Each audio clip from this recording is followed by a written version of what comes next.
വിശുദ്ധ ലൂക്ക എഴുതിയ സുവിശേഷം അധ്യായം 11 വാക്യങ്ങൾ 14 മുതൽ 23 വരെ. യേശുവും ബെൽസെബൂലും.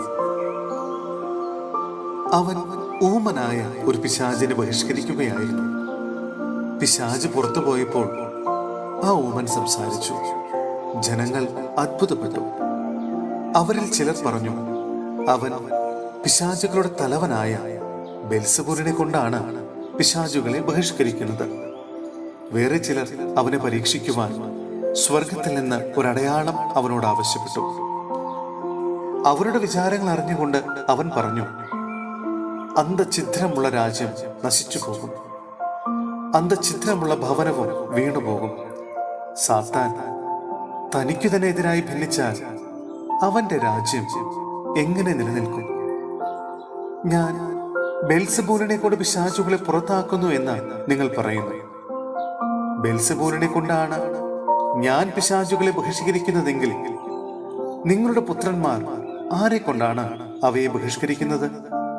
അതുകൊണ്ട് അവർ നിങ്ങളുടെ വിധികർത്താക്കളായിരിക്കും. എന്നാൽ ദൈവകരം കൊണ്ടാണ് ഞാൻ പിശാചുകളെ പുറത്താക്കുന്നതെങ്കിൽ ദൈവരാജ്യം നിങ്ങളുടെ ഇടയിൽ വന്നു കഴിഞ്ഞിരിക്കുന്നു. ശക്തൻ ആയുധധാരിയായി തന്റെ കൊട്ടാരത്തിന് കാവൽ നിൽക്കുമ്പോൾ അവന്റെ വസ്തുക്കൾ സുരക്ഷിതമാണ്. എന്നാൽ കൂടുതൽ ശക്തനായ ഒരുവൻ അവനെ ആക്രമിച്ച് കീഴ്പ്പെടുത്തിയാൽ അവൻ ആശ്രയിച്ചിരുന്ന ആയുധങ്ങൾ മറ്റവൻ അപഹരിക്കുകയും കൊള്ള മുതൽ ഭാഗിച്ചെടുക്കുകയും ചെയ്യും. എന്നോട് കൂടെ അല്ലാത്തവൻ എനിക്കെതിരാണ്, എന്നോടുകൂടെ ശേഖരിക്കാത്തവൻ ചിതറിച്ചു കളയുന്നു. സഹോദരരെ, ഹെബ്രായർക്കുള്ള ലേഖനം അധ്യായം 4 വാക്യങ്ങൾ 1 മുതൽ 11 വരെ. ദൈവിക വിശ്രാന്തി. അവിടുന്ന് നൽകുന്ന വിശ്രമത്തിലേക്ക് നാം പ്രവേശിക്കുമെന്ന വാഗ്ദാനം നിലനിൽക്കുമ്പോൾ തന്നെ അതിൽ പ്രവേശിക്കാൻ കഴിയാത്തവരായി നിങ്ങളിൽ ആരെങ്കിലും കാണപ്പെടുമോ എന്ന് നാം ഭയപ്പെടണം. അവർക്കെന്നതുപോലെ തന്നെയാണ് നമുക്കും സുവിശേഷം ലഭിച്ചത്. എന്നാൽ അവർ കേട്ട വചനം അവർക്ക് പ്രയോജനപ്പെട്ടില്ല, കാരണം അവർ അത് വിശ്വസിച്ചില്ല. എന്നാൽ വിശ്വസിച്ചവരായി നാം വിശ്രമത്തിലേക്ക് പ്രവേശിക്കുന്നു. ലോകത്തെ സൃഷ്ടിച്ചു കഴിഞ്ഞപ്പോൾ തന്നെ അവിടുത്തെ ജോലി പൂർത്തീകരിക്കപ്പെട്ടു. എങ്കിലും അവിടുന്ന് പറഞ്ഞിരിക്കുന്നു, എന്റെ ക്രോധത്തിൽ ഞാൻ ശപഥം ചെയ്തതുപോലെ അവരൊരിക്കലും എന്റെ വിശ്രമത്തിലേക്ക് പ്രവേശിക്കുകയില്ല. 7-ാം ദിവസത്തെ പറ്റി ഒരിടത്ത് ഇങ്ങനെ പറഞ്ഞിരിക്കുന്നു, തന്റെ എല്ലാ പ്രവർത്തനങ്ങൾക്കും ശേഷം 7-ാം ദിവസം ദൈവം വിശ്രമിച്ചു.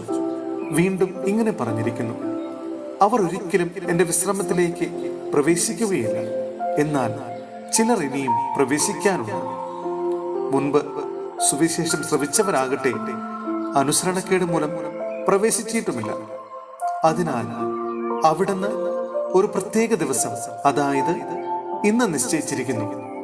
അവിടുന്ന് മുൻപ് പറഞ്ഞിട്ടുള്ളതുപോലെ ദാവീദ് വഴി വീണ്ടും പറയുന്നു, ഇന്നെങ്കിലും നിങ്ങൾ അവന്റെ സ്വരം ശ്രവിച്ചിരുന്നെങ്കിൽ എത്ര നന്നായിരുന്നു. നിങ്ങളുടെ ഹൃദയം കഠിനമാക്കരുത്. ജോഷുവ അവർക്ക് വിശ്രമം കൊടുത്തിരുന്നെങ്കിൽ പിന്നീട് ദൈവം മറ്റൊരു ദിവസത്തെ പറ്റി പറയുമായിരുന്നില്ല.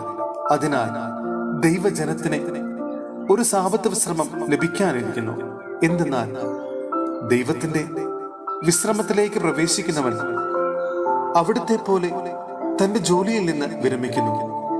അതുപോലുള്ള അനുസരണക്കേട് മൂലം അധപതിക്കാതിരിക്കുന്നതിന് നമുക്കും ആ വിശ്രമത്തിലേക്ക് പ്രവേശിക്കാൻ ഉത്സുകരായിരിക്കാം.